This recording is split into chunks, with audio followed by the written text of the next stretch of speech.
O crescimento de diversas correntes científicas tem repercutido tanto no meio acadêmico quanto na igreja. Por isso, a CPAD reuniu um qualificado grupo de pastores e estudiosos das Sagradas Escrituras para uma série de plenárias e fóruns, e você é o nosso convidado. Participe do Enteu, segundo encontro teológico da CPAD, com o tema Fé e Ciência. Com os preletores Ezequias Soares, Douglas Batista, Elias Torralbo, Alexandre Coelho, Clayton Pomerening e Valmir Nascimento. Nos dias 22 e 23 de agosto em Jundiaí, São Paulo, na Igreja Assembleia de Deus, Rua Fortunato Mori, 436. Vagas limitadas. Faça agora mesmo a sua inscrição no site www.enteu.com.br. Para mais informações, telefone para 21 2406 7352 ou 21 96452 2990. Não perca, segundo Enteu, uma realização CPAD.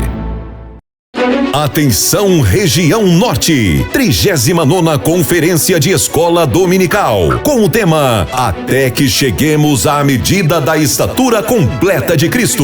26 a 28 de setembro de 2025, no Templo da Igreja Assembleia de Deus, em Santana, Amapá. Aprenda com experientes nomes da área de ensino as melhores práticas de educação cristã. Pastor José Wellington Bezerra da Costa, Pastor José Wellington Costa Júnior, Pastor Luci Francis Barbosa Tavares, Ronaldo Rodrigues de Souza, Pastor Elienay Cabral, Pastor Ezequias Soares, Pastor Douglas Batista, Pastor Alexandre Coelho, Pastor Clayton Pomerening, Professora Joane Bentes, além de muitos outros pastores, educadores, psicólogos e pedagogos plenamente qualificados e com ampla experiência na área de ensino. Se atualize e eleve seu desempenho em sala de aula. Multiplique o conhecimento da Palavra de Deus e seja capacitado para exercer com excelência o ministério de ensino em sua igreja. Uma abordagem completa desde pastores e superintendentes, passando pela classe de adultos e até a educação infantil. E também ministrações para a educação com alunos especiais e a classe de discipulado.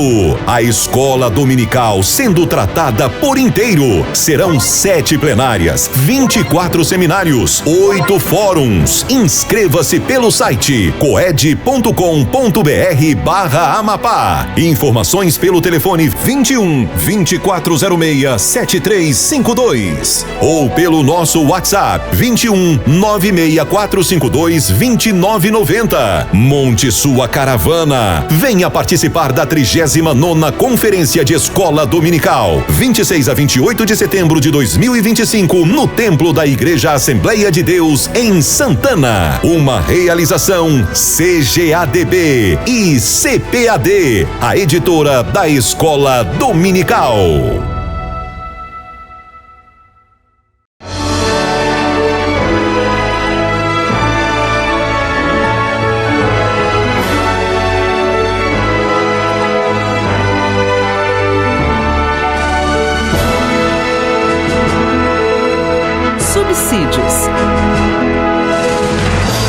Lições Bíblicas, jovens. Lição 5. Advertência contra o legalismo. A paz do Senhor, querido professor, a paz do Senhor, querida professora. Eu sou o pastor Alexandre Coelho, gerente de publicações do CPAD, pastor auxiliar na Assembleia de Deus em Bom Sucesso e comentarista da lição de jovens deste trimestre, cuja temática é a liberdade em Cristo. Como que nós podemos interpretar o Evangelho do Senhor Jesus Cristo aos gentios na carta aos Gálatas? Quero dar a você as boas-vindas a esta aula, desejando que Deus abençoe grandemente o seu ministério. A lição de hoje nós vamos tratar sobre a advertência contra o legalismo. Essa lição é tão importante quanto as outras, que vai nos mostrar que a lei tem o seu valor, mas para os gentios nós entendemos que a lei de Moisés ela tem uma restrição e nós vamos seguir um outro padrão no aspecto da salvação. Os objetivos da nossa lição começam com apresentar o caso de Antioquia, o que aconteceu naquela cidade, mais especificamente naquela igreja que Paulo vai retratar e mostrar como sendo um evento que chamou-nos a atenção. Segundo, refletir a respeito do conflito entre Paulo e o apóstolo Pedro, ou seja, dois apóstolos entrando em choque, entrando em conflito por algo que aconteceu. E terceiro aspecto, compreender que Paulo estava crucificado com o Senhor Jesus Cristo.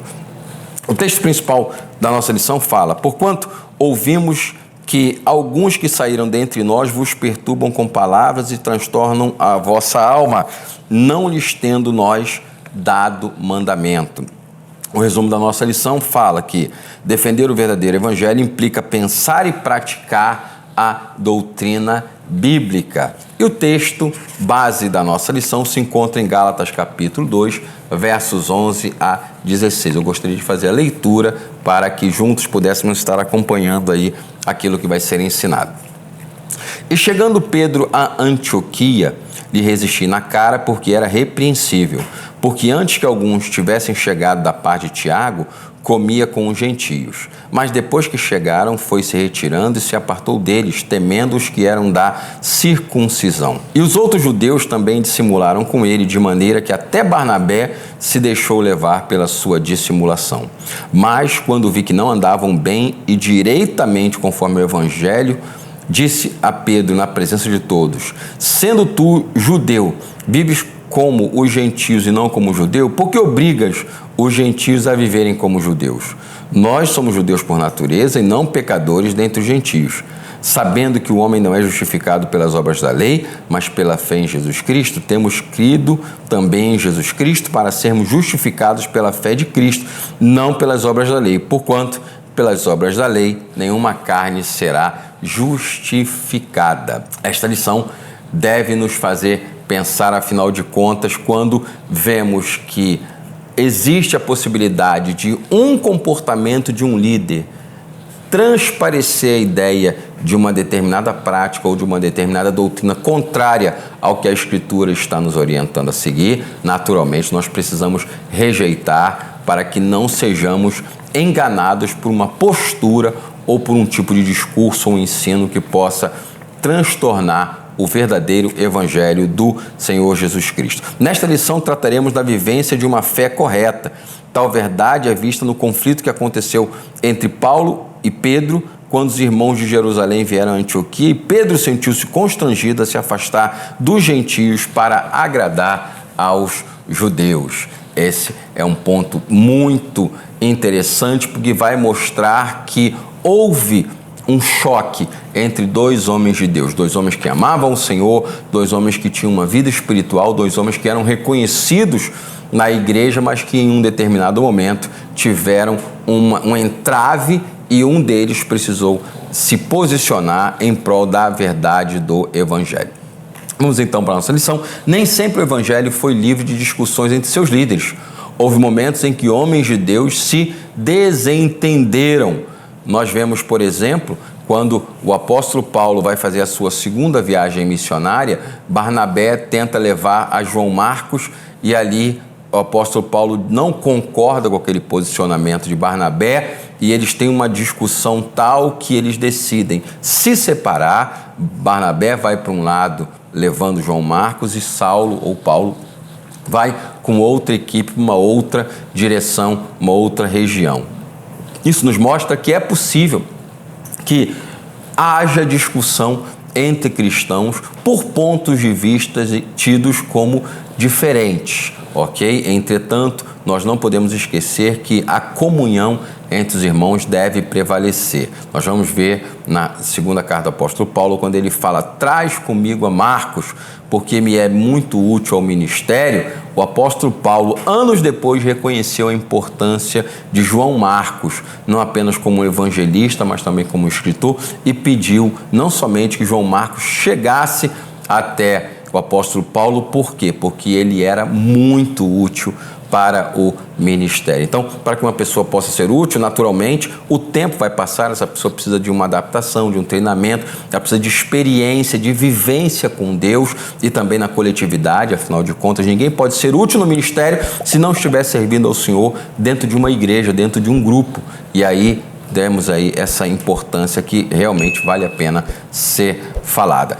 A Bíblia nos deixa claro que após a visita de Paulo e Barnabé e Tito a Jerusalém, Pedro posteriormente foi visitar a igreja em Antioquia. E o que aconteceu naquela igreja? Pedro, que era um judeu, se sentiu bastante, digamos assim, descontraído e ambientado com a cultura não judaica. Afinal de contas, ele estava entre irmãos não judeus. E o texto deixa claro que ele estava comendo, o texto nos mostra aqui no pretérito imperfeito, o texto diz que, porquanto antes que tivessem chegado da parte de Tiago, Pedro comia com os judeus. Essa expressão comia no pretérito imperfeito traz uma ideia de uma ação que está acontecendo repetidas vezes no passado. Então o texto deixa claro que não foi uma refeição que Pedro fez com os gentios, não foi um almoço ou uma janta que ali como símbolo de comunhão do apóstolo Pedro com os gentios. Foram em vários momentos, várias ocasiões, até que chegou uma comitiva da igreja em Jerusalém e Pedro, pelo que Paulo nos conta, se sentiu constrangido pela presença daqueles irmãos e decidiu se afastar dos gentios. Esse tipo de posicionamento chamou a atenção do apóstolo Paulo e Paulo vai repreender o apóstolo Pedro por aquela forma de agir. Por quê? Porque Pedro, com aquela ação, estava negando uma doutrina fundamental que é a justificação pela fé. Afinal de contas, para a ambientação judaica, o ato de comer demonstra comunhão, demonstra que há um nível de proximidade entre aquelas pessoas. E quando o apóstolo Pedro, ele deixa de comer com os gentios porque uma comitiva de Jerusalém chegou, primeiro nos mostra que Pedro tinha receio, tinha medo daquela comitiva, medo do que eles poderiam dizer lá em Jerusalém sobre aquilo que Pedro estava fazendo. Nós precisamos nos lembrar que Pedro já tinha passado por uma experiência parecida, quando ele recebeu de Deus a revelação de que deveria falar com o centurião Cornélio, falar com ele sobre Jesus. E o que aconteceu? Pedro, por meio dessa revelação de Deus, vai lá falar com Cornélio. À medida que ele vai falando, Atos nos diz que Pedro não tinha terminado de falar quando veio o Espírito Santo e todos aqueles que estavam naquela casa falaram em línguas. Ou seja, ali na casa de Cornélio, os gentios foram visitados pelo Espírito Santo antes que a pregação de Pedro estivesse concluída. E aí o que aconteceu?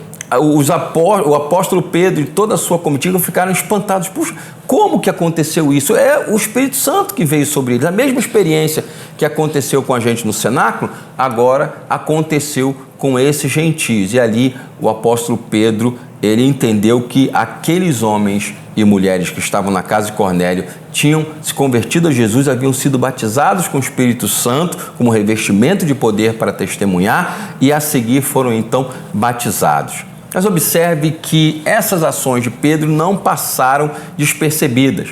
No primeiro século não se tinham e-mails, não se tinha celular, não tinha aplicativo de comunicação como Telegram, Instagram, WhatsApp, Messenger, mas o pessoal de Jerusalém ficou sabendo. E quando Pedro foi de volta a Jerusalém, o pessoal se reuniu e falou: Pedro, você esteve comendo com os gentios e você falou de Jesus para eles. E aí Pedro vai se defender contando tudo aquilo que foi a chamada sobrenatural de Deus para ele lá falar com o centurião Cornélio. E quando Pedro disse que aqueles homens e mulheres gentios que estavam na casa de Cornélio foram batizados com o Espírito Santo e falaram em línguas como evidência do batismo com o Espírito Santo, os irmãos de Jerusalém entenderam que Deus estava abrindo as portas do Evangelho para os gentios. Aí sim, toda aquela celeuma foi reduzida. Todos os nossos irmãos de Jerusalém no primeiro século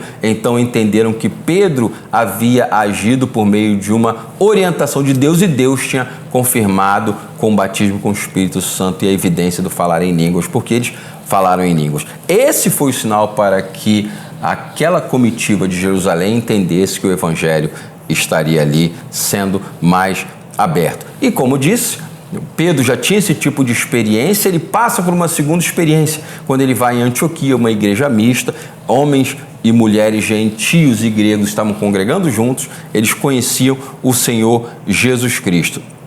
Observe que quando Lucas ele aborda em Atos 11:23 que Barnabé foi enviado para observar ali a igreja de Antioquia, a Bíblia diz que Barnabé viu a graça de Deus naquela igreja em Antioquia. Ele não viu culturas diferentes que estavam disputando entre si. Ele não viu gentios brigando com hebreus e hebreus brigando com gentios ou qualquer outro tipo de situação. A Bíblia diz que Barnabé viu a graça de Deus ali na igreja em Antioquia, ou seja, era uma igreja que se destacava, porque foi ali também que os seguidores de Jesus pela primeira vez foram chamados de cristãos. Alguns defendem que essa expressão cristão é pequeno Cristo ou semelhante a Cristo. Foi nessa igreja, em Antioquia, então, que os primeiros discípulos de Jesus foram chamados de cristãos.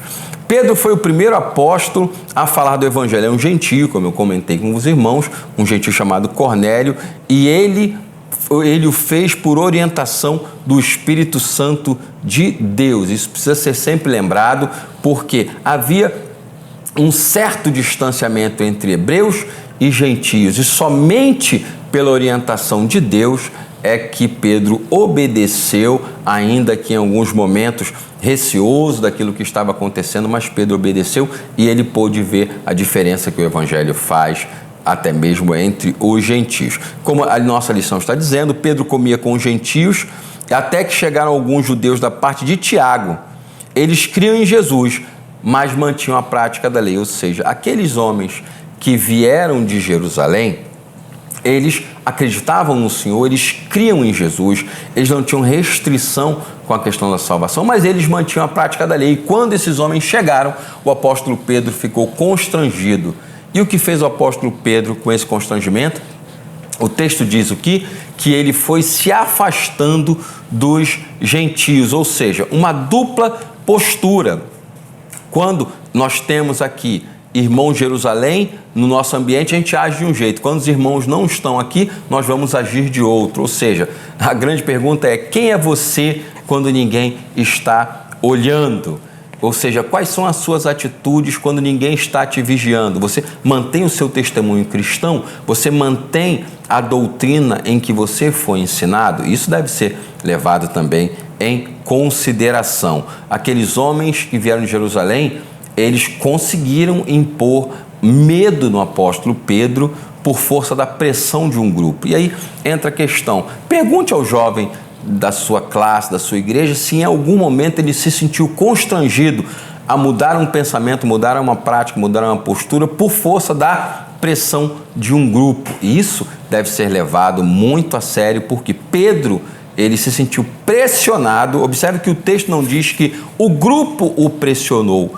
Pedro se sentiu pressionado, impactado com a presença deles e foi se retirando da convivência ali dos gentios, até que o apóstolo Paulo repreendeu e deixou claro: olha, você é judeu, mas não tem problema de viver como se fosse um gentio. Por que você quer obrigar os gentios a viver como um judeu? Essa foi a repreensão do apóstolo Paulo para com Pedro, chamando o apóstolo Pedro à razão. Observe que a reprimenda do apóstolo Paulo não foi uma disputa de poder, não foi uma disputa de eu sou mais apóstolo que você, eu ganho mais almas que você, eu sou mais fiel do que você. Aquilo que Paulo falou foi para chamar a atenção de Pedro para que ele tivesse a postura correta, ainda que Pedro estivesse sendo pressionado pelo grupo que veio de Jerusalém. E Paulo deixa claro: nós somos judeus por natureza e não pecadores dentre os gentios. A lição nos mostra também que a presença daquele grupo de judeus que veio de Jerusalém fez com que Pedro dissimulasse, ou seja, que ele ocultasse o que estava fazendo, como se não houvesse comunhão entre os cristãos gregos e os cristãos de Jerusalém. E isso é importante que nós falemos, porque quando nós lemos Atos capítulo 15, verso 24, deixamos claro que os apóstolos de Jerusalém deixaram essa observação para os crentes gentios. Olha, saiu de nós um grupo de pessoas que estão transtornando a vida de vocês por aí. E os apóstolos falam, nós não lhe demos mandamento nenhum para fazer isso. Aí entra a questão, quantas vezes nós recebemos nas nossas igrejas pessoas que não são portadoras de uma mensagem realmente chancelada pela sua liderança? Quantas vezes nós chamamos para pregar nas nossas igrejas pessoas que não têm realmente um compromisso com Deus, que não congregam, né? Pessoas que têm uma vida itinerante, mas não prestam contas a uma liderança, um pastor, uma igreja. Isso deve ser observado, que tem acontecido nas nossas igrejas. Então, vamos deixar claro, aqueles homens que vieram de Jerusalém, ainda que tivessem alguma mensagem para trazer, não tinham essa autorização por parte dos apóstolos, porque os apóstolos de Jerusalém perceberam que essa mensagem que esses homens levavam estavam transtornando os irmãos gentios. Observe o cuidado que os apóstolos de Jerusalém, o amor que os apóstolos de Jerusalém tiveram para com os irmãos gentios. Eles sabiam que o evangelho estava sendo ministrado e pregado lá. E eles fizeram o possível para manter a igreja dos gentios isolada desses tipos de problemas. Por isso eles vão dizer, saíram dentre nós, mas nós não lhes demos orientação alguma. Principalmente essas orientações que estão deixando os irmãos transtornados e tirando ali, atrapalhando não somente a comunhão, mas a vivência do evangelho entre aqueles irmãos. Uma hora Pedro comia com os gentios, em outro momento fingia que não os conhecia. Isso gerou uma séria desavença entre o apóstolo Pedro e o apóstolo Paulo. É possível, como eu falei, que uma pessoa mude um comportamento por força da pressão de um grupo, como aconteceu no caso do apóstolo Pedro. Aí entra o grande desafio. Ensine o seu jovem a manter uma postura bíblica, independente do ambiente onde ele estiver. Ensine e motive os seus alunos a fazer com que eles não mudem os seus preceitos por força da opinião de um grupo.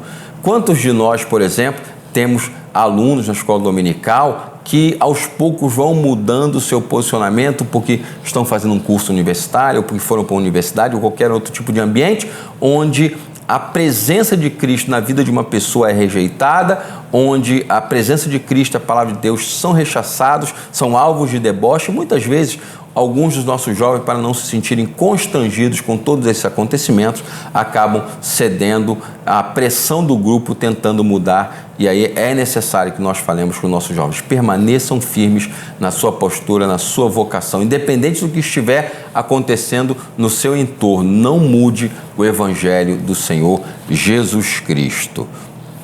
Pedro foi repreendido por Paulo porque a sua atitude estava negando a justificação pela fé. Não era só um choque de culturas, mas uma contrariedade à graça de Deus. Por que nós estamos dizendo isso?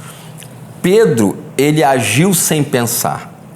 E ele não percebeu que estava contrariando a justificação pela fé. No final das contas, o que Pedro estava dizendo é o seguinte: eu não vou comer com os gentios porque nós entendemos que eles não foram totalmente alcançados pelo Senhor Jesus e eles não seguem a lei de Moisés.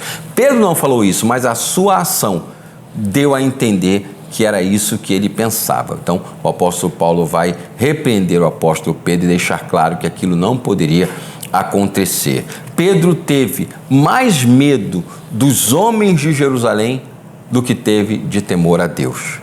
E isso precisa ser observado. Paulo deixou claro que o homem não é justificado pelas obras da lei. Nada que façamos para tentar pagar o preço da salvação é aceito ou será aceito. Isso é importante nós falarmos? Claro que sim.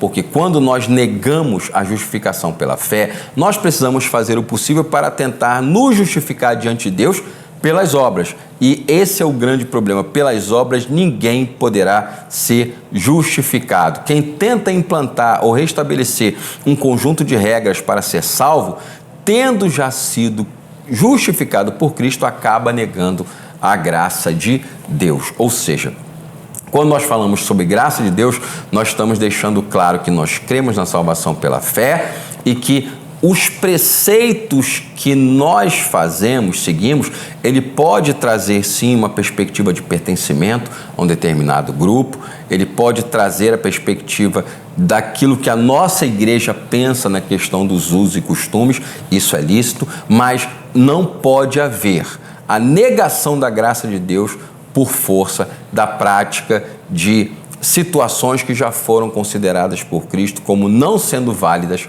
para todos nós, porque assim nós estaríamos negando a graça de Cristo. Paulo diz que ele também está crucificado com Cristo.